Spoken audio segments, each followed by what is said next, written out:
Welcome to the Wisdom Circle. To subscribe or follow us on your favorite podcast platforms, please visit us at www.thewisdomcircle.com. Welcome to the Wisdom Circle. We are really excited to have you here listening and watching, hopefully, on YouTube. We're really excited about our guest. Many of you will know him the second you see him, and the other guy, Tony. So my buddy Tony Ponturo and partner, a friend for a very long time, as everyone knows by now. Our guest, Jon Miller, President of Acquisitions and Partnerships for NBC Sports, is joining us. First, I'll ask Tony how you're doing, and then, Tony, you can talk about how you know Jon and how Jon's doing. I'm doing fine. Jon, always around you, I'm the other guy. You know, you're that's sort of how I get described. But no, Jon and I go back to experiences some great French Opens. We won't name the year, but when NBC was hosting clients, and I was fortunate. I always say you started with the A's, you know, Anheuser-Busch, okay, let Ponturo come to the event. Well, you guys didn't have gray hair yet either. Yeah, no, but and of course, many other things over that span of time. So Jon's been someone I've respected for a long time in this business. Great. Jon, how you doing today? I'm great. Great to be with you both. It's fun. The three of us have all kind of grown up in this business together. We've seen all the changes, and it's always fun to connect with good friends. So I'm happy to be part of this, and congratulations on the success of this podcast. I know you've been working at it now for a year, and I've talked to other people who've had a chance to be on it and also to experience it. So I'm thrilled to participate. Yeah, Ramon gave us some encouragement this morning that every podcast we've ever done, I think this is episode 20, because we've been cutting them in half. We're thinking about dropping, like with you and Michael Casson, we're going to drop the entire episode twice, so more people will see the whole thing. But we were cutting them in half and dropping them. So we're now up to episode 25 or 6, and every one of them continues to grow every week. And Tony and I go back to, as do you, Jon, overnight ratings, market by market, national ratings on Tuesday, and podcasts don't work like that, right? So Right. We have an episode, our first one. The woman's already changed jobs, and we're going to have her back to talk about her career changes. And that's still gaining audience. So you do have to look at podcast audiences differently. And Tony and I have both been a little frustrated by that, but excited that, as Ramon told us today, every episode continues to add audience. So thanks for joining us. Well, you know, Jon, Ray and I talk about, we both do some consulting, and we sort of say, well, when will people stop listening? You know, to like, okay, we've had enough of your advice, let's move on. So the podcast is a little barometer. We realize when people stop listening, then we know it's time to play golf 7 days a week. Which Jon will now do. So, and they're not stopping. So that's a great thing. And again, with folks like you coming on, why would they? So, Jon, when we talked a little bit offline, we talked about some things to talk about, be it the rights fee bubble, the great NBA deal, the very special contributor that you were able to bring in. Pick one. You want to start with the NBA deal? You want to start with, what's going on in the world? I think Tony mentioned that earlier about the way the world has changed since we all met back in the 80s. I think, believe it or not, Ray, they're actually somewhat related. The business is changing, I always hate to say I'm the oldest guy in the room, but, we're one of the oldest guys in the room. But when we were in the business, it was basically broadcast television. Cable was starting to make its inroads, and that was it. And the programmer really dictated how and where and when you would watch your programming. And when it came to sports, live sports, the programmer really held all the cards. So whether that was NFL's, Sunday football or Monday Night Football, or whether it was the NBA, college football, Major League Baseball, you name it, the programmer would decide, along with the league, what time those games would be exhibited, and you'd have to watch it on a TV in your home, and that was it. Well, now you can watch anywhere at any time on just about any device. So you've made the viewing experience and the viewer much more mobile. They can watch it on their phones, on their iPads, their laptops. You can sit on an airplane if you get Wi-Fi and sometimes pick up a game. So it really changed things, and it's affected the cable business dramatically, which you've seen the erosion in cable distribution. I give these numbers all the time, but when, I've worked for NBC for a long time, but when Comcast acquired NBC from General Electric in 2011, NBC was just basically NBC Sports. That was it. We were 400 or 500 hours a year of sports programming. When Comcast acquired NBC, they already had a 24-hour sports cable network called Versus. They had a 24-hour sports golf channel. They had 9 or 10 regional sports networks that were all thriving and doing quite well. And there was no digital business. There was no direct to consumer. And they basically handed us the keys to operate those two 24-hour cable networks, the Golf Channel and Versus. But the key numbers to think about is in 2011, ESPN, which was the big gorilla and still is the big kahuna in terms of sports programming, in terms of the amount of hours that they produce, was in 105 million households. Versus was in 64 million households. Fast forward to 2018, so 7 years later, ESPN had dropped down to 89 million households, and Versus, which we had rebranded into NBCSN, was up to 85 million households. So we had closed the gap and grown the business. But we also had the benefit of working for a company that really had a lot of insight into the future of broadband and cable and paid video, and that really, made our decision relatively easy, that if the decline was going to start, and the decline really started in 2018-19 with the advent of Netflix and Amazon and Hulu and all these other options, Apple TV, for people to consume media and cancel and become either cord cutters or cord nevers, as they refer to, that the time was right to get out of the business. So we shut down NBCSN in 2021. They were on a basically a 4 to 6% decline every year, and that decline has actually been much greater than that. And then the company decided in 2020 to launch a direct-to-consumer streaming service, which was Peacock, and got out of the cable sports business. We moved a lot of our premium sports over to USA Network, some of it over to Golf Channel, but basically we were out of the 24/7 cable business, and left that to ESPN, FS1, etc., and went on the cable side to more of a general entertainment network with USA, which was similar in scope to, say, TNT, but put a lot of our premium content on Peacock. We started it with the Premier League and went from there. So when we were in the business of looking for acquisitions, the NBA clearly became the most desirable property that we could target. But the problem that we had is that they had a very long relationship with ESPN and Disney, which didn't look like it was going to go anywhere. And then they had their relationship with Warner Brothers Discovery, TNT, and TBS. And we knew that there was some opportunity there because, unlike the ESPN relationship with Disney that had a broadcast component with ABC, Turner could not offer broadcast to the NBA, nor could they really offer a viable direct-to-consumer streaming platform the way we could with Peacock. We also knew that Amazon, Netflix were interested in the NBA, so we knew it was going to be a very competitive marketplace. But the benefit that we had, and this really is where relationships come into play, I was on point when we had the NBA from 1991 to 2002. And a lot of those same people, Adam Silver, Greg Winnick, David Denenberg, Bill Koenig, were still at the NBA.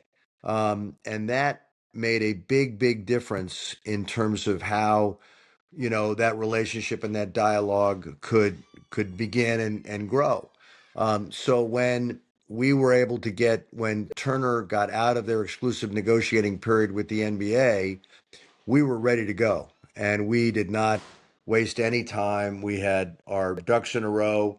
We had had several, conversations with them, kind of showing them what a relationship with NBC and by extension Comcast could look like from both the NBC perspective and the Peacock perspective, all the different ways we could elevate the NBA and the things that we could bring to the table.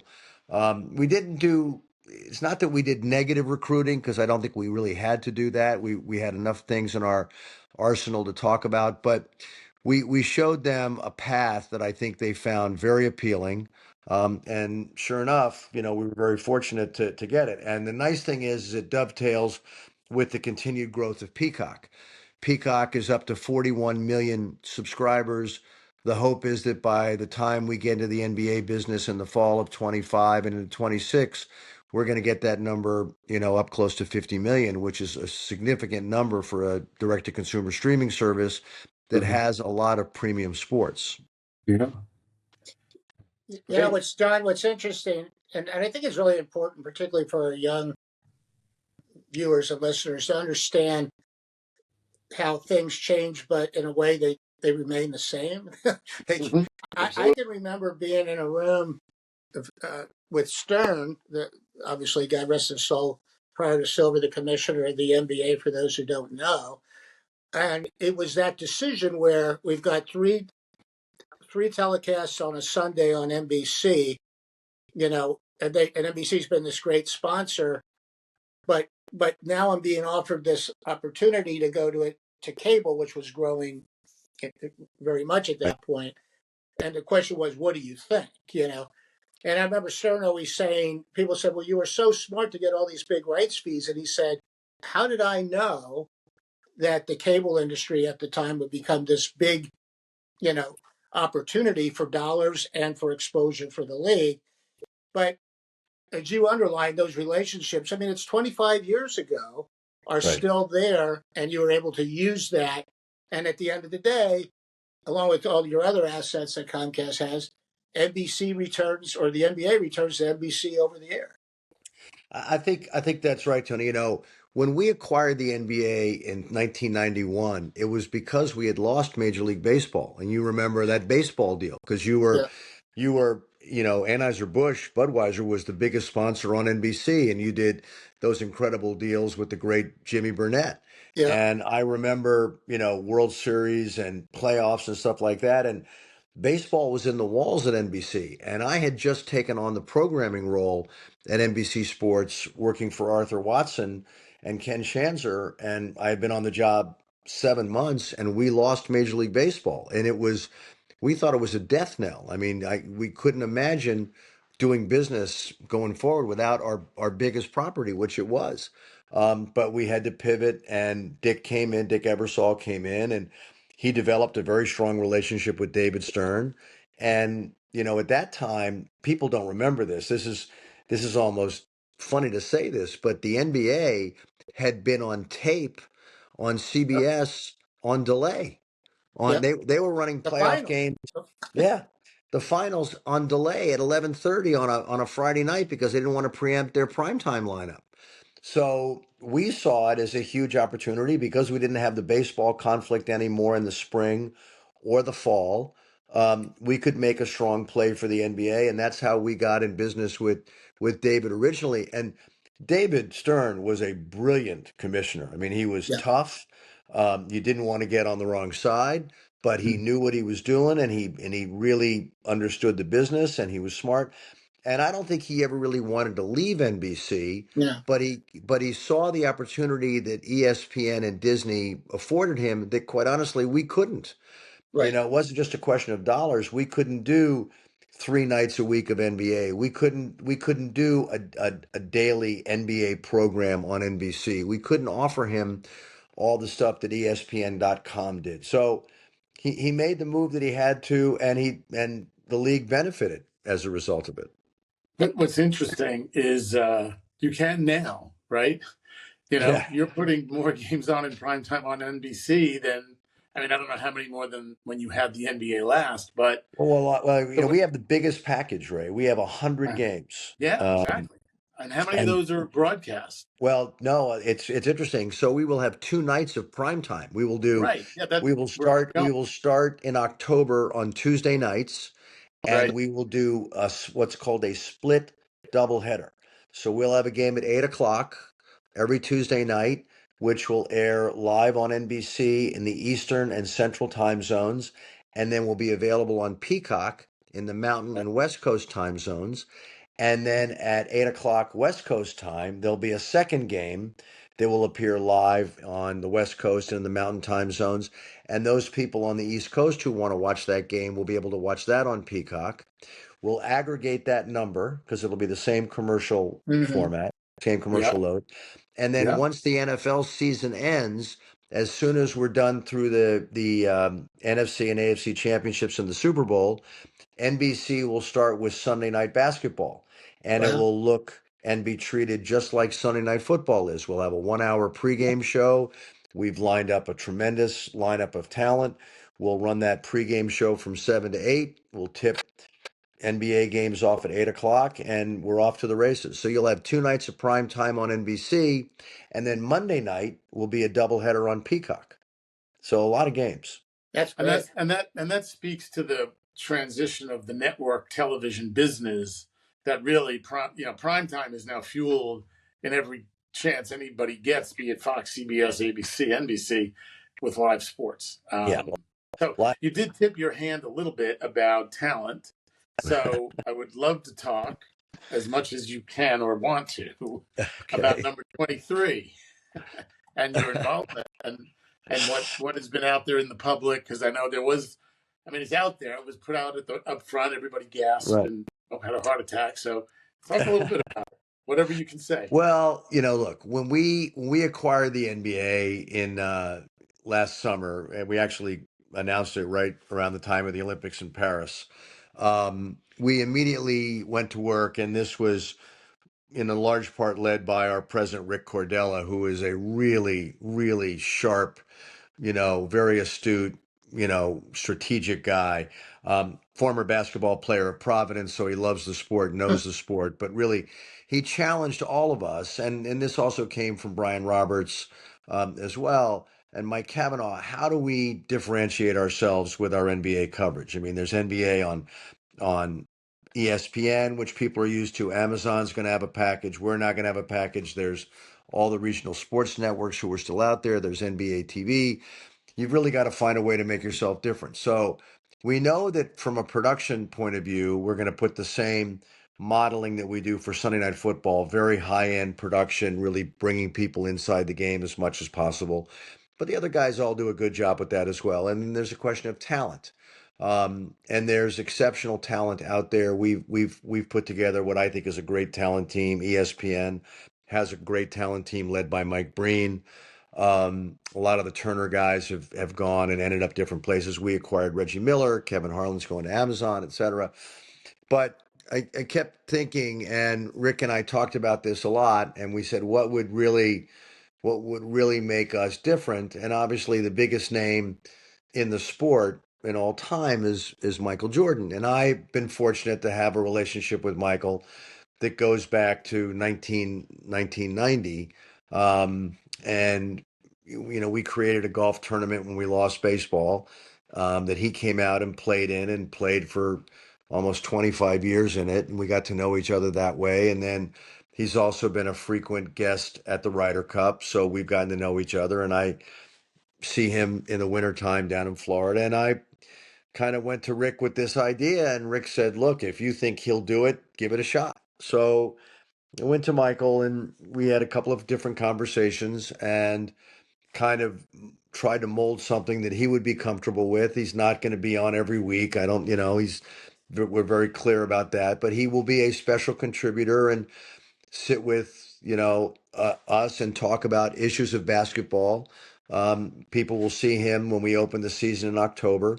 October 21st will be the first time, he appears. And I think it's going to be a situation of his comfort level. And I think what's really interesting is I've sat with him with some of our folks and heard him talk about basketball, and his opinions and his insights are just outstanding. It's just you're like a fly on the wall. I wish we had a camera rolling, because he sees the game in a way that, it made him the greatest of all time, and there's a reason he's the greatest of all time. And when you hear him talk about it, and when you hear him, you know, give his opinions and his insights, I think people are going to be really interested. I was funny the day of the announcement, and you guys have both been to more upfronts than we all want to count, right? We had the benefit of surprising everybody. There was only a handful of people who knew about it, and in this business, as you know, it's very hard to keep a secret. And we announced it with the old the music that played when he would come out, and we had the old Bulls announcer voice it, and then he wasn't able to be there because he had a prior commitment that had been in the books for a long time. But people and up front, it's rare that people cheer because it's a very cynical audience, and people were actually cheering. So we were pretty happy with that result. I got back to the office, and Stephen A. Smith had already been on ESPN doing a whole big rant about, Right. if Michael Jordan is the Michael Jordan that I know, and and stuff, he's going to be great. But if NBC puts him in a box and makes him say certain things, he'll be just all right. Well, I can tell you this much, that there are no handcuffs, there are no guardrails. Michael will say what Michael wants to say, and we will all listen, and really enjoy it, and make ourselves better basketball fans as a result, I think. Yeah. Hey, John, how do you balance putting Michael Jordan aside because that's so unique? But as you watch costs go up and rights go up and the production serve itself well, the customer well, how is I assume it's a big challenge to say, okay, what are we willing to invest and spend versus what do we think the return can be?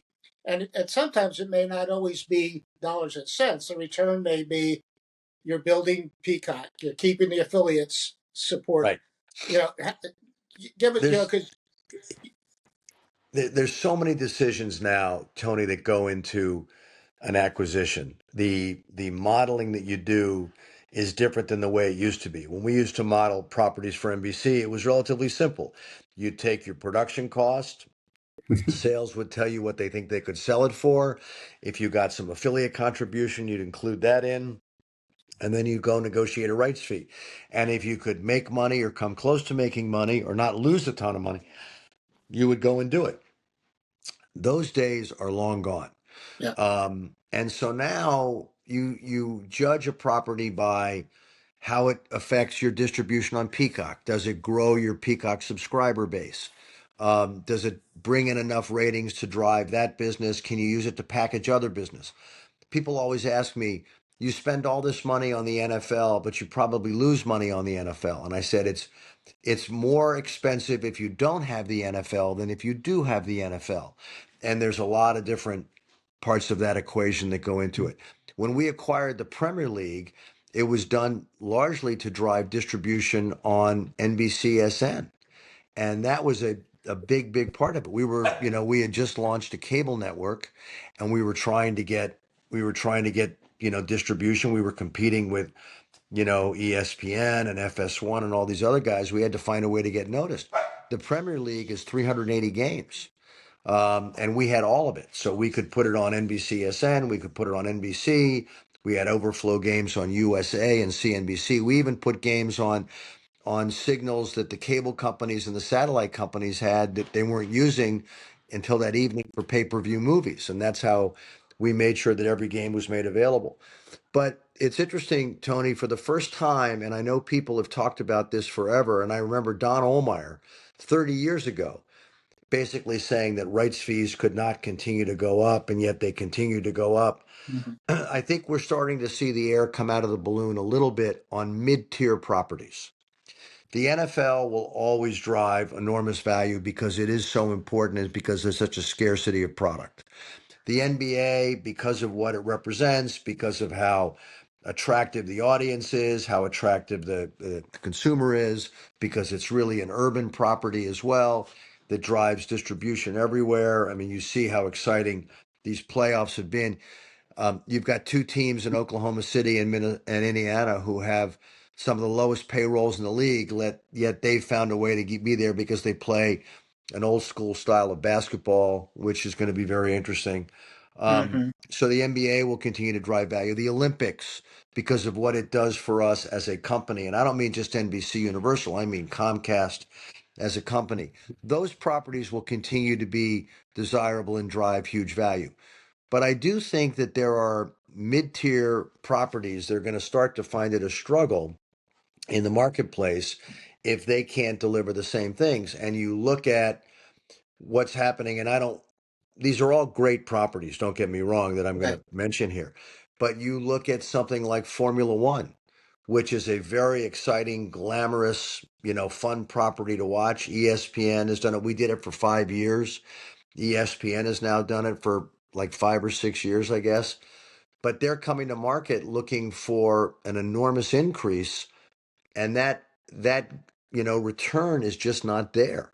You Right. know, Arguably you could say Formula One is the fourth rated motorsports property after NASCAR, after Xfinity, and after IndyCar. And companies are just not going to make those kind of bets and lose that kind of money on a property like that. Don't forget the companies that are making these bids. Take Netflix and Amazon out of the equation for now, but NBC, CBS, Fox, and ABC, the four major broadcasters, are all owned by publicly traded companies. And those investments are scrutinized by the street in a big, big way. And you can't go in there and make bad deals. ESPN, as you know, is getting divorced from Major League Baseball after this year. They've had a 35-year relationship, but baseball, for whatever reason, was not working for ESPN. So baseball's now back in the marketplace looking for someone to step into those shoes. The USGA, which is a property that we had for 20 years, lost it to Fox, got it back in 2020 because it wasn't working for Fox. And, we have a golf DNA in our shop, and Hmm. the USGA realizes where it should be. They're out there, negotiating their deal right now. So you've seen the business change a lot. I spent last year actually saying goodbye to properties. We had to say goodbye to the French Open. We said goodbye to IndyCar. We said goodbye to MotoGP. We just, as much as you'd like to have everything, you can't have and afford everything either. Well, Yeah. the thing is, it's like real estate. Everybody hears about the house that got sold down the block for X amount, i.e., NFL, and then they think their house, which is not the same house, must be worth the same, and then they put it on the market and they don't get that. So, you know, it's a little bit of real estate, because when you buy a property, you got to put it somewhere, and that's Right. real estate, right? And then you look at how a property is going to grow your business. I Yeah, mean, the NBA obviously will grow our broadcast business. It'll grow our Peacock business. It has ramifications for us because of the Olympics. The USA, Team USA. We have a huge investment in the WNBA, which is one of the fastest growing leagues, out there. We have 60 WNBA games. We'll alternate the finals every year. So there's a lot to be said for strategically how that property is going to work for you. yeah. I mean, it goes back, I guess, when Soto signed with the Mets, they sold 14,000 season tickets in the next week. So you Bingo. might Right. think they paid him a lot, but when 14,000 more people go to City Field, buy hot dogs and Right. Budweisers and everything else, there's a lot that goes into it. Hey, I wanted to say two things. One is, uh, I should say, because a lot of people will watch this over the next months, but this is the first day uh, after the last Turner NBA game. So congratulations on picking up the rights. And it was a sad sign off, and especially if you're a Knicks fan. But Yeah. No, but I think Turner, they did a great. I watched it Saturday night, and I yeah, watched it to the bitter end. I watched the sign off by Kevin Harlan and Reggie Miller, yeah, and I watched the montage they put together of all the great announcers who've worked those games. Um, and we had the NBA when we had the NBA. Turner had the NBA, so we worked closely with them at that right, time. And right, their Inside the NBA product is terrific. I think it'll do very well over on ESPN with Shaq and Ernie and Kenny and Charles. good. And they've done a good job. But it's funny. I know what those Turner people feel because Right. I've been around when we've lost big properties. We lost Yeah. Major League Hurts. Baseball. It's a tough thing when you lose it, and it's great when you get it back. Exactly. Exactly. The other thing I think that we always try to tie it back to the wisdom circle, which is, you are such a perfect example of showing up. Relationships matter. All the things you talked about when we talked about, um, Michael, and how back in the 1990, in your event out west, he wasn't exactly running up and down the halls with a big. He left basketball, right? I don't think he played baseball or he was done there, but you were there for him, and then he was there for you. And I think Right. that's just that you Well, I think did the it's. I right thing. think. Look, I think he knows that we will take good care of him. We're going to produce him well. We've got, really our best people are going to work on it. And I've told our people who work on this, you're going to have to be Jordan like. You're going to have to raise your Yeah, game to be at his level because we cannot disappoint here. yeah, And so we've challenged everybody. But I think, I learned early on from Jimmy Burnett and from Ken Shanzer and Dick and Mark Lazarus and the guys I've had a chance to work for that the relationships really do matter. And, showing up and going, it's funny. You could go to an event every weekend in our business and people think, oh, what a great life you get. It's a lot of fun to stay home on a weekend and do nothing. But for everybody, for everybody that you're doing business with, whether it's the French Open or whether it's IndyCar, or whether it's the Premier League or Notre Dame, their property is the most important thing in their world. And when you show up at their event, that sends a message to them that you recognize how important it is to them, and then you're important to them as well, and they appreciate that. I mean, Tony, you know that better than anybody. Anheuser-Busch built relationships. You guys wrote the book on it. It was not about just selling beer. It was about relationships and partnerships and stuff like that. I think the first time, we sat across the table, we were doing a World Series negotiation and the expression was partnership at Anheuser-Busch is a verb, not a noun. And I've never forgotten that. And it makes a big difference. Yeah, no, yeah, it's you're building trust and honesty, and realizing both sides have a business plan. Should give you an example, bringing up David Stern again. As we've talked about on our podcast, after my beer days, I produced a few sports Broadway shows, and we first did Lombardi, and then and David Stern would say, "Tony, are we next?" Which we ended up doing a play about Larry Bird and Magic Johnson. When we talked to David, and he agreed to that, and obviously somewhat like you did with Michael, I had spent this much time, not as much as you did with Magic, and went out and to explain the process. But the point of the story is David Stern, the commissioner, said, whatever your deal was with the NFL, I will do that deal. He had no idea what it was, at least to my knowledge. He didn't know what the rights were, or what some of the agreements were. He just said, I will do that deal. And we literally pasted the legal together, said here was the cost for the logo and the trademark. But it was about the relationship. And if you were sort of if you as a customer were a pain in the ass, were abusive, did not understand the two-way street, you wouldn't have those conversations. Right. I So still remember, it's funny, there are things you remember. I met Michael in January. On January, I can remember the date. It's January 15th, 1990. The Knicks were playing the Bulls, and we had lost baseball. And I had to come up with all this programming. And Mike Traeger and the guys at SMTI and Jim Carvelis, who used to be the voice of the Knicks, we started talking about creating this celebrity golf event, because there weren't a lot of properties out there available to buy. And I was told I didn't have any money to spend. So we had to create it from nothing. And Carvelis called and said, look, the Bulls are playing the Knicks. This kid, Michael Jordan, loves the game of golf. Why don't you come?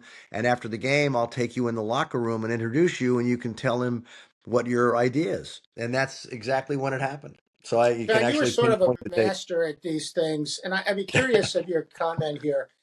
As I sit on a couple of consulting things and advisory boards with small sports entities, what I try to always advise is you're not the NFL, you're not the NBA, and don't try to be them, today. Be who you are. And there's a lot of outlets these days. There's a lot of distribution, that customers will find you if it's a good thing, if it's a good If it's a sport. good You product, really absolutely right. Absolutely you agree right. with that? Yeah. Yeah, and a good example of that is the Premier Lacrosse League. Paul and Michael Rabel started a lacrosse league, 6 years ago. Paul is arguably America's greatest lacrosse player. And they had this concept to create a professional lacrosse league where the athletes were really going to be treated like professional athletes. We were fortunate enough to do it for the first 4 years. Their rights came up. We had shut down NBCSN. They had an opportunity to go to ESPN. But they've continued to grow and build this sport, and they've done a really good job. And people now recognize them as an entity. They go and find it. And I really applaud the job that they've done because they've found good sponsors who've stayed with them and they've grown their business. It's taken a while. They've Yeah. been very patient because it's not easy. Yeah. Hey, Jon, that brings up something that you've now stitched together, the current life of Jon Miller, NBA, NFL, Olympics. I'll throw in World Cup just because I used to work at Telemundo. But you were there when there was NBA and MLB and NFL, and then you were there during the blank space. And the thing I want to talk about is your career journey. Again, Wisdom Channel Circle. Because I just always admired, your tenacity. When I was at OMD, we were calling NBC Sport in the Yep. singular because all Yep. there was the Olympics. Right. And I knew you well enough then to know that you were out there with Dick saying, you need to fill time because we're going to lose it back. And how you managed that going from, BMOC, big man on campus with all these great properties. And now Dick is like, just go find stuff. And I know the one you're going to talk about. So I can't wait to hear about that. But how did you manage going to work every day during the blank space and staying positive? And what you did was, I think, nobody gives you enough credit for that. And I'm not pandering. I was Right. Well, a lot of it, it was a very visceral reason because I knew that people were going to lose their jobs. We were working for General Electric, and I would sit in these meetings, and I was running programming. And you're right, we had the Olympics, and then we had, some other minor stuff, but we didn't have any of the big three or four. right. And we had to get creative, and we had to find ways to do it. And fortunately, I had some really good people that I worked with from Kevin Monahan and Gary Quinn and Rich Hussey, guys like that, who really, we all kind of put our shoulder to the wheel. And then on the sales side, we worked closely with the sales guys in sports, Keith Turner and guys like that, who, would kind of kid me about it, but also understood what we were doing because these were really good people who were very talented, who quite honestly we needed to keep because of the Olympics. If you lose your best producers, you don't have your best producers available for you for the Olympics. So Right. we would do things like arena football. We went and made a deal with the NHL and didn't give Gary Bettman any money and basically did it on a trust me basis and eventually grew that business to where he got $200 million a year from NBC and versus NBCSN to where now he's on ESPN and Turner. And I think their deal is probably somewhere around $450, $500 million a year. So Gary, but that came out of a trust me deal that we did with Gary in 2004, 2005, to get all the way. So a lot of it was to make sure that people were still working. And a lot of it was we had this great asset in NBC, which had great distribution, which had great promotion and marketing. And we knew that if we could get, people to sample some of this stuff, that it would work. Some of it worked great. Some of it, we look back on and say, okay, probably wasn't for us, but we gave it a shot. We took some risks. We were encouraged to take some risks. We didn't, we had to make sure that we weren't going to lose a lot of money when we took those risks, but it actually worked out pretty well. Yeah. So, well, you got to talk about the dog show now.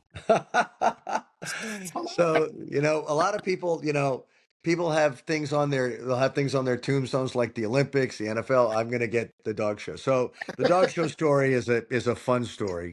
But I think it again shows if you have a good relationship and you kind of think a little bit outside the box. So the story is this: in January of 2002, we had lost the NFL to CBS, back to CBS. We were walking away from the NBA. This was going to be our last year with the NBA, and we had lost Major League Baseball. We were not in the NHL business, and so my wife Jan had brought home the movie Best in Show on a January lousy night. We had some friends over. We watched the movie, and I loved Eugene Levy and that whole, cast of characters, and we thought it was hysterical. So that Monday morning, I went into the office and I asked one of our interns. I said, "Can you find out for me what the second oldest dog show in America was?" And I had this idea, but I didn't want to share it with anybody. And he came back an hour later and he said, "Well, the second oldest dog show in America is the Westminster Kennel Club." I had always thought that Westminster was the oldest dog show. So I said, "Dan, what's the oldest dog show?" He says, "Well, the oldest dog show, believe it or not, is in Philadelphia. It's the Kennel Club of Philadelphia."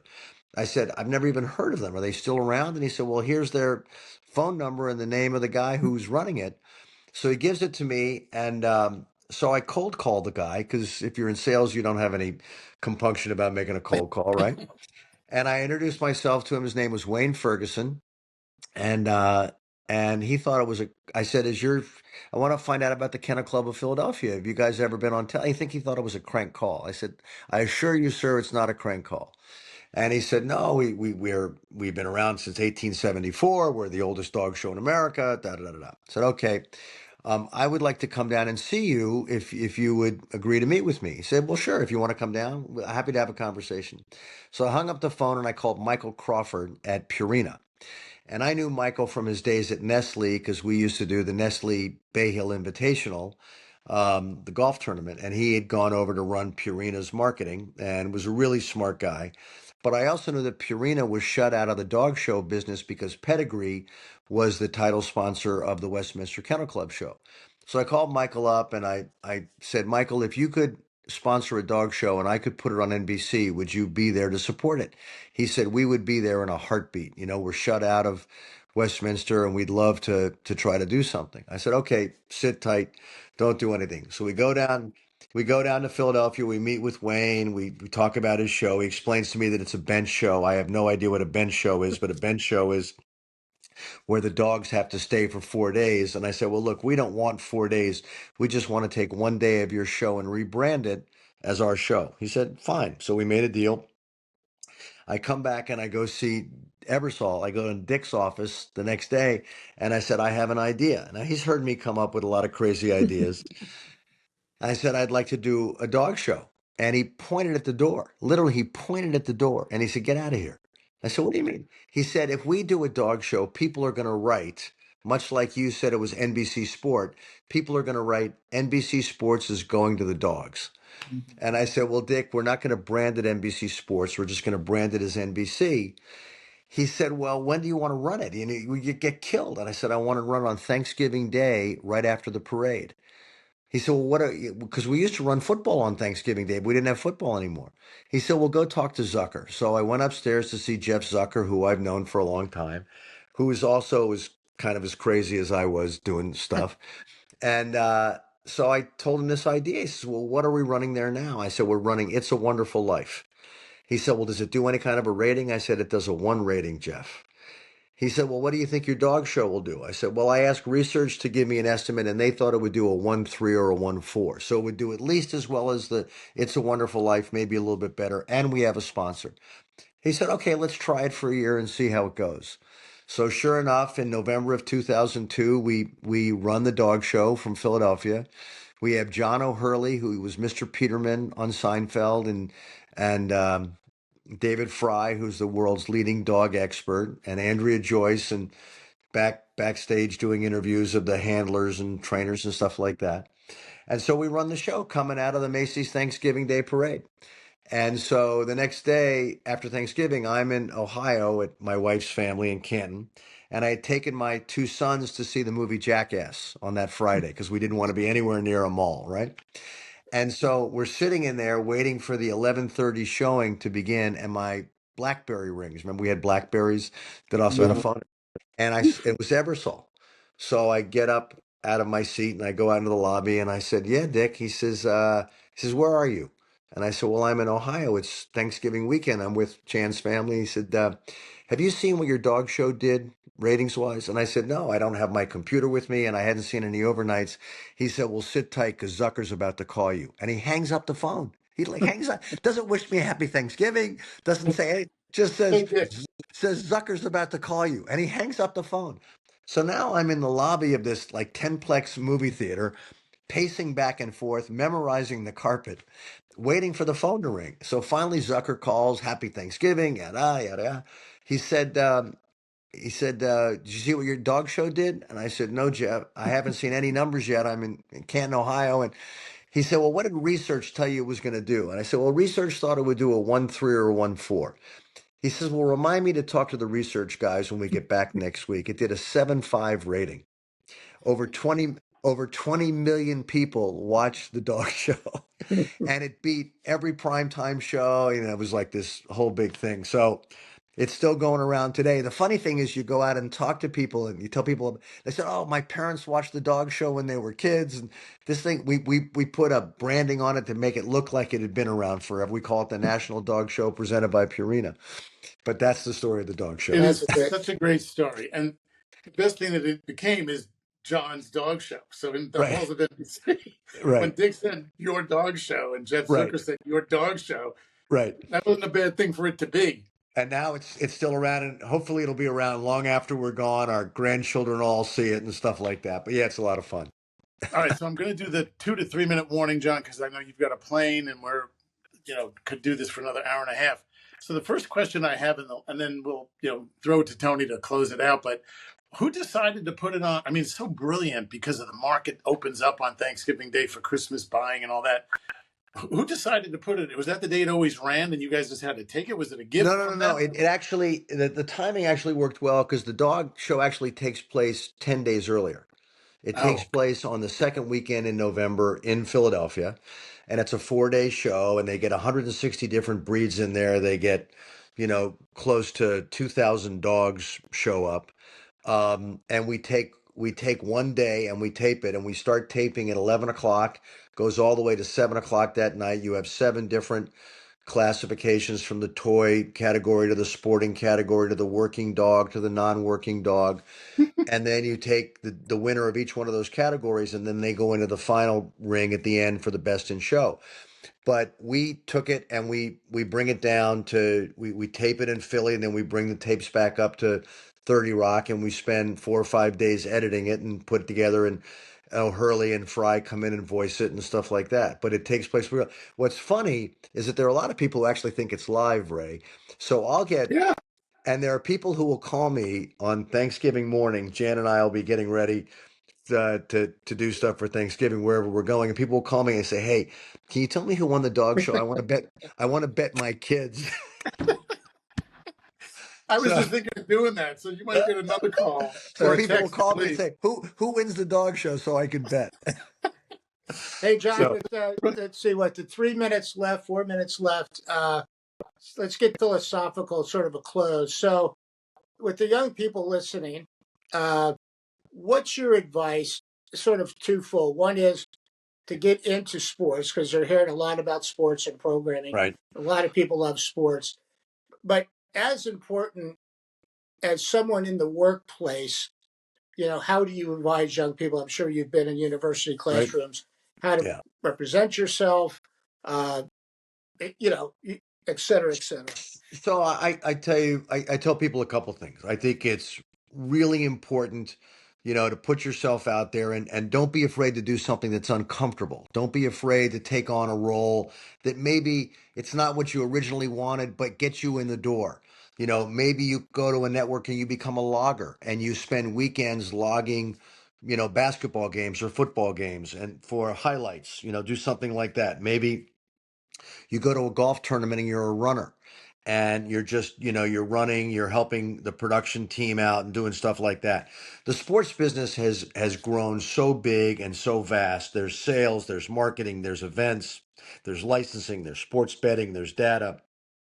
production. The opportunities in the business are endless. There are local teams. There's, all kinds of different places. You just got to continue to be persistent. You're going to get a lot of no's. Everybody gets no's. But build your network. Build your network. Talk to a couple people. Ask them for a couple more people to talk to, and then talk to those people. Ask them for people to talk to. Don't be afraid to ask for advice. People love to give advice. People can't always give you a job, but they'll give you advice and they'll give you some direction and tell you where to go. And I think that that's a big part of it. The other big thing is that when you do get that job, show up. I think this whole work from home thing, while it was great and I understood it during COVID, I think the time you spend around people who have the opportunity to make decisions about your careers, when you get to see them and interact with them face to face. And I'm talking about, we have a commissary up in Stamford. Ray, you've been there a gazillion times. I go down there by myself all the time and I just sit down with table of people I don't know. Now, I'm sure they know who I am, but we just sit there. We'll talk about the Giants draft. We'll talk about the Knicks. We'll talk about what's going on in golf. We'll talk about various different things. And you have exchange of ideas, the needle's out, you rib people, you have fun. But then they feel that they know you get to know them. And when an opportunity comes up, you go and say, this is something you might want to think about doing, taking on this responsibility. My favorite story, and one that I will leave you with, is that I play a lot of golf, and I have a caddy who came up to me in 2005 after he had, we finished the round, and he's cleaning my clubs, and he says, Mr. Miller, I want to know if NBC Sports ever hires interns. And I said, yeah, we hire interns all the time. Are you interested? He says, well, sounds like what you do is interesting. I'd like to find out more. I said, well, here. I gave him my card. I said, call me Monday morning. Come on in, and I'll have you meet some of our guys. So he came in, made a really good impression. We didn't have an opening, but we all liked him. And then 3 weeks later, the intern that we did have quit. We ended up bringing him on. He worked for us a second semester. He then stayed around when one of the young ladies went off to have a baby to do scheduling. He's now our vice president of programming. His name is Nick Casanova. He has a brilliant career. He and I are flying today to address the Premier League. He's giving half the presentation. I'm giving the other half. He's the guy who manages our Premier League relationship. He manages our Big Ten relationship. But it came out of just saying, hey, do you hire interns? Great story. That's a great way to close. Boy. You are preaching to the choir. Tony and I have asked this question a lot. Tony was stronger on it, and I'm coming around to Tony's point of view. I was a little bit more in the middle, but yeah, and we all agree showing up is really key. I think it's, it's the only way to get seen. But anyway, I'll just say it was a real pleasure. And my plan's great. You're right. We could do that. Let's do this again. I really enjoyed it. We will. Tony, you want to close it up? Safe travels. Thanks, John. Great to see you. Safe travel. We'll lean on you down the road. Okay. Good luck, guys. Take care. Thanks, Bye-bye.